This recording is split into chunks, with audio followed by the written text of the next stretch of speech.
Naam, mpenzi mtazamaji na msikilizaji wa Idaco TV, ni wakati mwingine tena huu tukiwa katika mwendelezo wa event yetu ya AMO ambaye imeruka leo katika kanisa la Sabato Mikocheni, na kama ulivyokwisha kusikia ama kufuatilia katika peji zetu za YouTube Idaco TV, kuna program nyingi sana ambazo huwa zinaruka kule. Kama wewe ndo mara yako ya kwanza, basi mimi nakualika endelee kufuatilia peji yetu ya Idaco TV.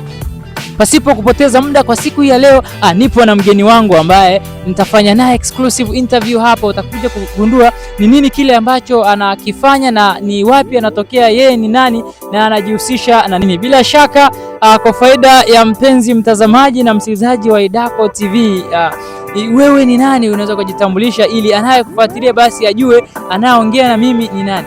Mimi naitwa Haji Hussein, mwenyekiti wa serikali ya mtaa Mikocheni A. Katika serikali ya mtaa Mikocheni A, wewe kama mwenyekiti, na siku hii ya leo umepata nafasi nzuri kabisa ya kuweza kufika katika kanisa la mtaa Sabato. Ni nini kile ambacho umejifunza kwa siku hii ya leo ya kuweza kupokea mwaliko? Mimi baada ya kupokea mwaliko, kwanza niliwashukuru sana kwa kuweza kupata huu mwaliko na nilifika kwa wakati, na kitu ambacho nimejifunza kwamba hawa AMO wana malengo makubwa sana katika vijana kwa upande wa wanaume. Kwa hiyo lengo kubwa na la msingi kabisa katika mtaa huu wa Mikocheni A kuhakikisha vijana wanakuwa na hali ambayo isiyokuwa na matatizo ya aina yoyote. Wanapokuwa na shida ya aina yoyote, wako tayari kwenda kusolviwa matatizo yao sehemu mbalimbali pale panapohitajika. Siku ya leo ukiwa umepata mwaliko, na mwaliko wako ulikuwaje na ilikuwaje? Maana wakati mwingine wewe kama mwenyekiti ni kiongozi ambaye pia una majukumu. Mpaka mara baada ya kupata taarifa hiyo uliipokeaje na ilikuwaje mpaka siku ya leo ukaweza kufanikiwa kufika? Kwanza nashukuru, huu mwaliko niliupata siku 3 kabla, kwa sababu mtu ambaye alinipa mwaliko ni Sudi Odemba ambaye ni mwenyekiti wa Chama cha Mapinduzi kata ya Mikocheni.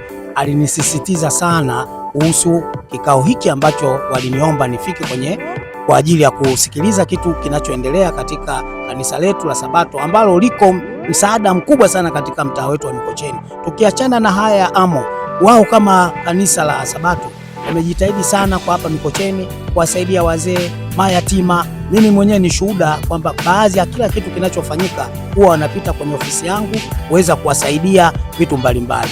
Na kwa kupitia hiki ambacho kimeandaliwa tena, naona ni jinsi gani kanisa hili lina maendeleo makubwa na wanajaribu kufanya kila kitu kinachowezekana katika mtaa wetu wa Mikocheni, na nawaombea kwa Mwenyezi Mungu waweze kusimama imara, waweze kuwa na tija mbalimbali katika sehemu zingine na sio Mikocheni tu, ikiwezekana hata nje ya Mikocheni.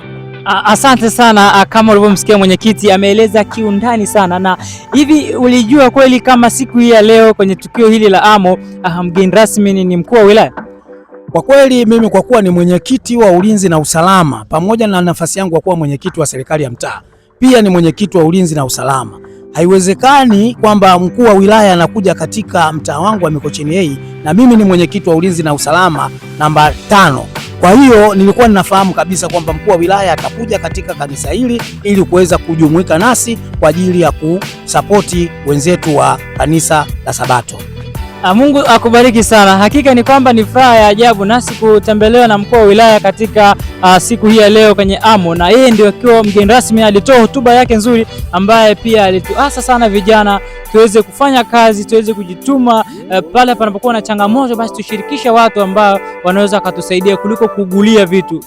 Kwa siku hii ya leo ni jambo gani hasa umejifunza na halitasahaulika utakapoondoka leo hapa kanisani Mikocheni? Kitu ambacho nimejifunza kwa siku ya leo kwamba ushirikiano, upendo na amani ulitawala katika kanisa la Sabato hapa Mikocheni, na mengi yaliyozungumzwa yamezungumzwa kiufasaha zaidi na malengo ya kutaka kuweka katika msimamo, na wananchi watafaidika kwa kupitia kanisa letu ambalo lipo mtaa huu wa Mikocheni la Sabato. Nimejifunza mambo mengi sana kwa kupitia kanisa hili. Mungu akubariki sana mwenyekiti, nikutakia wakati mwema tena. Wakati mwingine utakapopata nafasi au mwaliko wowote ule, utakapokuwa umepata nafasi, basi usisite kuweza kuungana nasi ili tuweze kufuata mibaraka katika sayari hii ya dunia, huku tukiwa tunajiandaa na maisha ya pale ya mbeleni ya kumsubiria mwana wa Adamu aje hapo kwa mara pili. Uwe na wakati mwema na siku njema. Asante sana. Pia na Mungu akubariki. Amen.